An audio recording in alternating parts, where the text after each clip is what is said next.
Hello,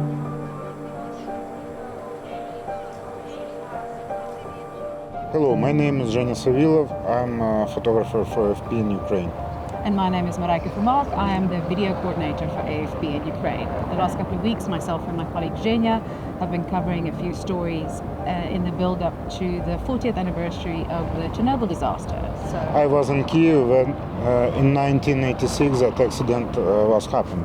For me it's quite very well-known situation, and I'm always was interested in Chernobyl stories, so I was in Chernobyl many times. For me it was a very exciting experience to go for the first time to see this place that is so notorious and so tragic and historic at the same time. I remember how his last reactor of Chernobyl nuclear plant was shut down,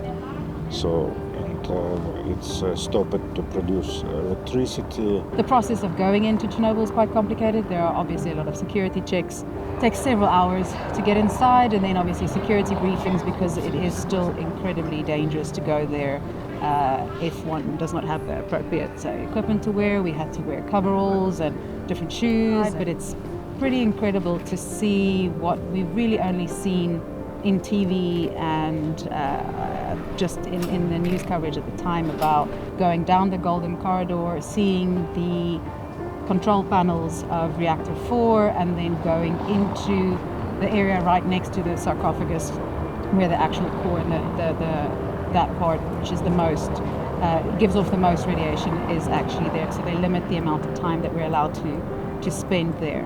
If you drop anything on the floor, you're not allowed to pick it up. They bring a dosimeter basically to check the radioactivity of everything that's fallen on the floor. Anything that anybody touches, you avoid touching any walls, touching any doors. So you'd have a check going in so that they can establish what your baseline radiation levels are, and then effectively as you move through this whole power plant, they do several checks as you go through each area to make sure that everyone doesn't have overexposure. There's quite a lot of water on the floor, and they advise you obviously not to step in the water, and in an effort to try and avoid it, at some point I failed. I didn't realize it at the time, but when you go out they do a proper full body scan, and then they flag my 1 foot. The level of radiation was quite high, so you had to go back and then have it disinfected, and then they check you again, and then basically you're free to leave. I can imagine that somebody will try to target new safe confinement, because it was a big idea of people to build that confinement which can cover old one sarcophagus, which is old, and it's built very fast. Have to be covered on top in case of something happening with old sarcophagus, so it will not be another nuclear accident which can affect almost all Europe. Фантазии были самые разные, но ничего близко к тому, что потом